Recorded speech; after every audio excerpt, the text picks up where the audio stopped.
Hey guys, so today we are going to start your next chapter, that is general principle and processes of isolation of element. तो जो हमारे पास elements होते हैं, metal, non metal, metalloid, कोई भी, उनको obtain कहाँ से करते हैं और उसमें जो मेथड होते हैं, कौन सा प्रिंसिपल उसमें अप्लाई होता है, ठीक है। तो उसके बारे में है ये सारा का सारा यूनिट और चैप्टर, ठीक है। So let us start. First of all, जैसे कि हमें कुछ एक चीज़ें ऑलरेडी पता है, ठीक है। मैटर क्या होता है, उसकी क्लासिफिकेशन तो हमें पता है। जो एलिमेंट होते हैं उसके 3 कंपोनेंट्स होते हैं, metal, non metal and metalloids. तो अभी टिल डेट तक अबाउट 118 एलिमेंट डिस्कवर्ड हो चुके हैं, जिनमें से 92 अबाउट जो हैं वो नेचुरल एलिमेंट्स हैं, ठीक है, जो नेचर में पाए गए हैं। बाकी जो आर्टिफिशियली सिंथेसाइज किए गए हैं। तो जो अर्थ होती है that is a source of element. Earth के जो पार्ट्स हैं, there are 3 main part of earth, ठीक है। Atmosphere, hydrosphere and lithosphere. तो जो एयर बनाती है, ठीक है, एयर जो मिक्सचर है, it is a mixture of nitrogen, oxygen, carbon dioxide, argon, krypton, xenon, radon, ये सारी गैसें होती हैं। बट इनकी कंपोजिशन देखा जाए तो सबसे ज़्यादा हमारे पास नाइट्रोजन होती है, ठीक है। आई नो दैट आपको ये चीज़ें पता हैं, बट फिर भी तो नाइट्रोजन की जो परसेंटेज है 78% है, ऑक्सीजन 21% एंड जो कार्बन डाइऑक्साइड है दैट इज़ 0.03%। इसके अलावा जो आर्गन वगैरह जो एक्स्ट्रा बताइए आपको, जनरली नोबल गैसेज हैं, वो वाटर वेपर्स हो गए, ये ट्रेसेस के फॉर्म में होते हैं, बहुत कम अमाउंट में होते हैं, ठीक है। इसके बाद जो हाइड्रोस्फीयर है, ठीक है, वाटर वाला पार्ट है अर्थ का, उसके अंदर भी बहुत सारे सॉल्ट्स की फॉर्म में एलिमेंट प्रेजेंट होते हैं, ठीक है। लाइक सोडियम हो गया, क्लोराइड हो गया, ठीक है, आयोडीन हो गया। तो ये सारे हमें जनरली ओशियन में या वाटर जो भी पार्ट है हमारे अर्थ का उसके अंदर मिलते हैं, कंबाइंड फॉर्म में भी। सो नेक्स्ट है लिथोस्फीयर। तो जो लिथोस्फीयर है, ठीक है, लिथो होता है रॉक, ठीक है, जो भी सॉलिड पार्ट है अर्थ का, तो उसको बोलते हैं लिथोस्फीयर। और ये मेन और मेजर सोर्स है एलिमेंट्स का, ठीक है। तो लिथोस्फीयर में भी आपका कोर होता है। तो सबसे बाहर जो अर्थ की क्रस्ट आती है, आउटर सरफेस अर्थ का, जिसके हम ऊपर हम रह रहे हैं, उस क्रस्ट के अंदर सबसे ज़्यादा एलिमेंट पाए जाते हैं, ठीक है। सो नेक्स्ट आता है आपका इम्पोर्टेंट टर्म्स। तो मिनरल क्या होता है? तो नेचुरल मटेरियल जिसके अंदर मेटल प्रेजेंट होते हैं, ठीक है, उसको हम बोलते हैं मिनरल्स। अब और क्या होता है? ऐसा मिनरल जिससे हम मेटल को ऑब्टेन करते हैं, ठीक है, कन्वीनियंटली और इकोनॉमिकली, उसको हम बोलते हैं और। अब इसमें अगर आपको डाउट है तो ये मान लो और है किस चीज़ का, ठीक है। यहाँ पे ये मिनरल है, इसका मतलब क्या हुआ? जितने भी ओर्स हैं they can be all mineral, but all mineral can not be ores. इसका मतलब ये अगर और है, ठीक है, तो ये और मिनरल के अंदर आता है, ठीक है। मिनरल बड़ी चीज़ है जिसके अंदर ओर्स प्रेजेंट होते हैं, सिंगल भी हो सकता है, एक से ज़्यादा ओर्स भी होते हैं उसके अंदर। तो इस और का मतलब इसमें कंबाइंड फॉर्म में कोई चीज़ मेटल हमारा नॉन मेटल हो सकता है, तो इसको बोलते हैं और, ठीक है। जिस पोर्शन में अर्थ के में वो मिल रहा है पर्टिकुलर, उसको हम बोलते हैं मिनरल, ठीक है। उसके बाद नेक्स्ट अब देखते हैं कि ये प्रेजेंट किस फॉर्म में होते हैं। तो जनरली हमारे जो एलिमेंट्स होते हैं वो 2 तरीके से मिलते हैं हमारे को, या तो फ्री स्टेट में या फिर कंबाइंड स्टेट में। जो फ्री स्टेट होती है उसको हम नेटिव स्टेट भी बोलते हैं, ठीक है। तो जो नेटिव स्टेट होती है, तो नेटिव एलिमेंट होते हैं ये आपके फ्री स्टेट में जो प्रेजेंट होते हैं एलिमेंट्स, ठीक है, मेटल, तो वो जनरली नॉन रिएक्टिव होते हैं, तभी तो फ्री स्टेट में पाए जाते हैं। इसके एग्जांपल आपके गोल्ड हो गया, सिल्वर हो गया, प्लेटिनम हो गया। अच्छा, यहाँ पे एक टर्म आती है नगेट्स, किसको बोलते हैं? तो कई बार क्या होता है, प्योर मेटल के लंप्स मिल जाते हैं, ठीक है, तो उन लंप्स को हम बोलते हैं नगेट्स। अब कंबाइंड स्टेट की बात आती है तो जनरली मेटल जो होते हैं रिएक्टिव होते हैं एलिमेंट्स, ठीक है, और इसलिए वो किसी और ऑक्सीजन, सल्फर, इन चीज़ों के साथ कंबाइंड फॉर्म में मिलते हैं। अब ये ज़्यादातर आपके पास बहुत सारे होते हैं, लाइक सल्फेट्स हो गए, सिलिकेट्स हो गए, फॉस्फेट्स हो गए, ठीक है। बट जो मोस्ट कॉमनली हमारे को मिलते हैं वो होते हैं कार्बोनेट्स के, ऑक्साइड्स के, सल्फाइड्स के, ठीक है। नेक्स्ट, अब चलते हैं नेक्स्ट पेज। इसमें कुछ एक इम्पॉर्टेंट ओड्स और उनके फॉर्मूले, ठीक है। कौन सा मेटल आपका एक्सट्रैक्ट किया जाता है किस ओड से, वो भी दिया हुआ है, मेटल का नाम दिया हुआ है और इसके आपके पास फॉर्मूले दिए हुए हैं।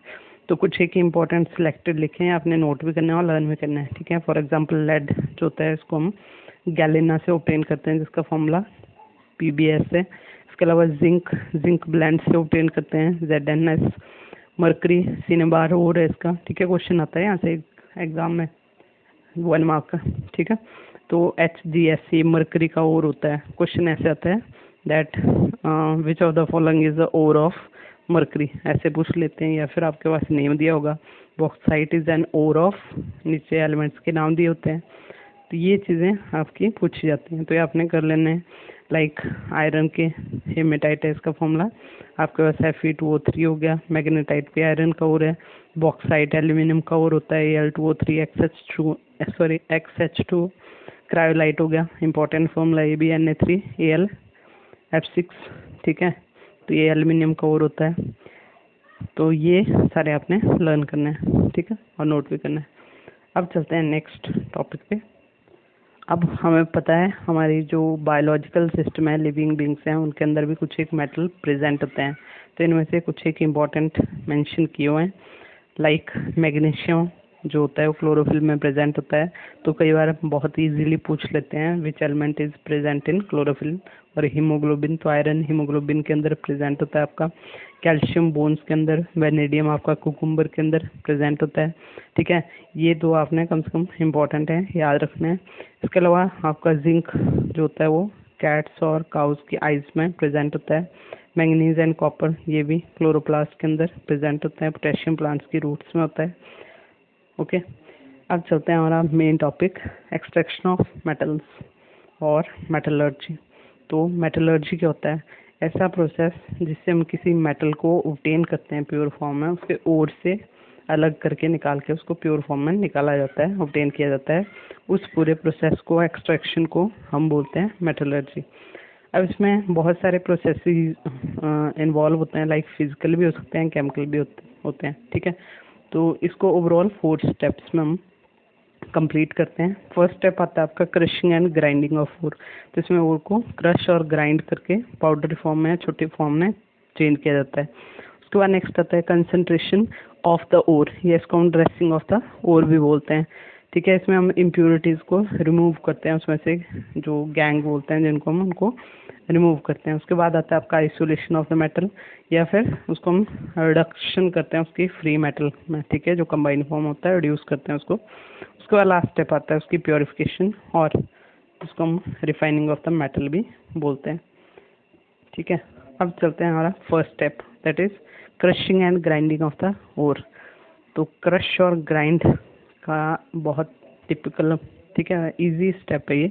इसमें जो लम्प्स होते हैं ओर्स के, उनको तोड़ा जाता है छोटे छोटे पीसेस में with the help of crusher और ग्राइंडर्स, ठीक है। तो इसमें ग्राइंडर या क्रशर की हेल्प से हमारे पास बड़े बड़े लम्प्स होते हैं, तो उनको टेक्निकली मैकेनिकल जो मशीनरी होती है उसका यूज़ करके उसको ब्रेक किया जाता है पाउडर फॉर्म में, छोटे छोटे फॉर्म में, ठीक है।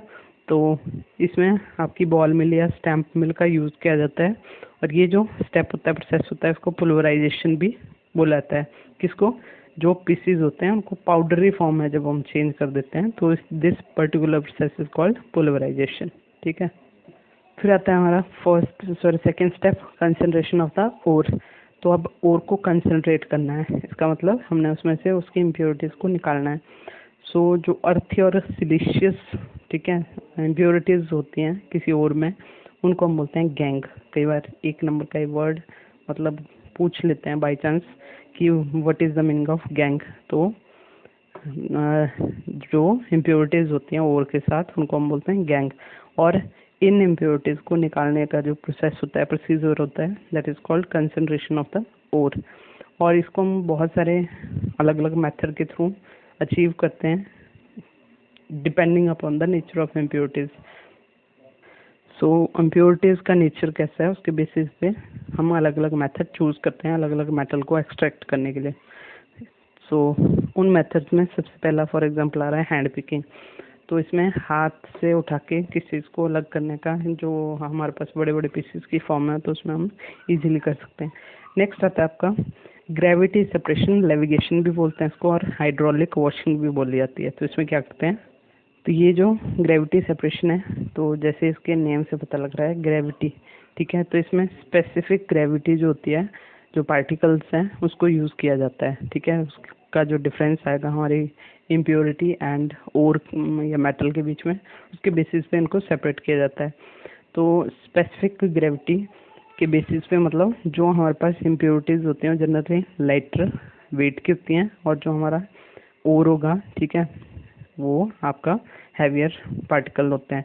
तो इसीलिए इसको रनिंग वाटर के साथ वॉश किया जाता है, तो उसके कारण जो हैवी पार्टिकल और के होते हैं वो उसमें ही बचे जाते हैं, और जो लाइटर पार्टिकल होते हैं इम्प्योरिटीज़ के वो हमारे वाटर के साथ चले जाते हैं बह के, और उसको कलेक्ट करके सेपरेट कर लिया जाता है, ठीक है। तो इस तरीके से हम सेपरेट कर लेते हैं इम्प्योरिटीज़ को और से। नेक्स्ट स्टेप आता है आपका फ्रॉथ फ्लोटेशन प्रोसेस या मेथड, ठीक है। तो इसमें फ्रॉथ बनती है किसकी, हमारे पास फ्रॉथ जनरल किससे बनती है, हमारे पास ऑयल और ओर जो होता है वो बनाता है फ्रॉथ, और जो आपका गैंग का इम्प्योरिटीज होते हैं वो वाटर के साथ अलग हो जाते हैं। तो ये जनरली सल्फाइड्स और होते हैं जो मेटल के, लाइक कॉपर हो गया आपका, जिंक हो गया, लेड हो गया, उनके लिए यूज़ किया जाता है फर्स्ट थिंग। सेकंड, इसका बेसिक प्रिंसिपल क्या है, तो ये जो वेटेबल प्रॉपर्टी होती है, ठीक है, किस चीज़ के साथ कौन सी चीज़ कंबाइन कर जाती है, तो सल्फाइड और की जो वेटेबल प्रॉपर्टी होती हैं और गैंग इम्प्योरिटीज़ की, उसके ऊपर बेस्ड होता है, ठीक है। तो इसमें करते क्या है, पाउडर्ड ओर लेंगे, ठीक है, उसमें वाटर के साथ उसको मिक्स करके स्लरी बना देते हैं उसकी, और इसमें फिर डालते हैं ऑयल, ठीक है, लाइक पाइन ऑयल हो गया, यूकैलिप्टस ऑयल हो गया। उसके बाद उसमें एजिटेटर की तरह उसको, जो आपकी इम्प्योरिटीज़ होती हैं एजिटेटर का काम करती हैं, इसमें कंटिन्यूसली एयर को बबल करवाया जाता है, और जो उसके कारण क्या होगा, हमारे पास जो ओर होता है वो ऑयल लविंग होता है, ऑयल के साथ कंबाइन कर जाता है और बनाता है हाइड्रोफोबिक कंपोनेंट बनाता है इसका, ठीक है। जबकि जो गैंग होती है वो वाटर के साथ बनाती है, हाइड्रोफिलिक कंपोनेंट होता है इसका। तो ये जो हमारे पास ये कंपोनेंट होता है बनाता है फ्रॉथ, ठीक है। इसमें कुछ एक हमारे पास इस फ्रॉथ को स्टेबलाइज करने के लिए ऐड करते हैं हम कुछ एक स्टेबलाइजर, लाइक क्रिसोल हो गया, ठीक है। तो इसके बाद हमारे पास बन गई फ्रॉथ। तो उस फ्रॉथ को हम सेपरेट कर लेंगे, और जो आपकी गैंग इम्प्योरिटीज़ होंगी वो वाटर के साथ अलग से निकाल देंगे। तो ये रहा इसका डायग्राम, ठीक है। तो इसमें यहाँ पे एग्जिट आएगा, ठीक है, एग्जिस्ट लिख लिया है। तो इसमें आपके ये यहाँ से कंटिन्यूसली एयर की सप्लाई होगी, ठीक है, स्लरी बना के हमने ऐड कर दी। जैसे इसमें एयर की सप्लाई कंटिन्यूसली होगी तो इसमें जो ऑयल और हमारा ओर होगा वो फ्रॉथ बनाता है, और ऐसे ऊपर करके यहाँ से निकल जाएगा उस, ठीक है। जबकि जो वाटर के साथ आपकी गैंगे और इम्प्योरिटीज़ होती हैं वो आपकी अलग कर दी जाएंगी यहाँ से। नेक्स्ट स्टेप आता है गाइस मैग्नेटिक सेपरेशन, बड़ा इजी है जैसे इसका नाम है। तो मैग्नेटिक प्रॉपर्टीज़ जो होती हैं इम्प्योरिटीज़ की और ओर की, उसके बेसिस पे ये मेथड अप्लाई होता है। तो इसका एग्जांपल आ जाता है आपका क्रोमाइट, जो कि क्रोमियम का ओर है, और ये मैग्नेटिक होता है नेचर में। तो देखो इसमें करते क्या है, सिंपली ओर को पाउडर्ड फॉर्म में इसके ऊपर डाला जाता है, ठीक है, और यहाँ पे इसमें रोलर लगे होते हैं, ठीक है, वो और पाउडर फॉर्म में इसके ऊपर से बेल्ट रोटेट होती है, और ये रोलर इसको अपने साथ लेके जाता है। अब इसके अंदर लगा होता है यहाँ पे मैग्नेट, ठीक है। वो मैग्नेट क्या करेगा, जो चीज़ अट्रैक्ट होती है उसको अपने साथ अट्रैक्ट होके इजीली नहीं छोड़ेगा, लास्ट में छोड़ेगा जब ये बहुत ज़्यादा वेट बढ़ जाएगा इसका, नीचे चली जाएगी।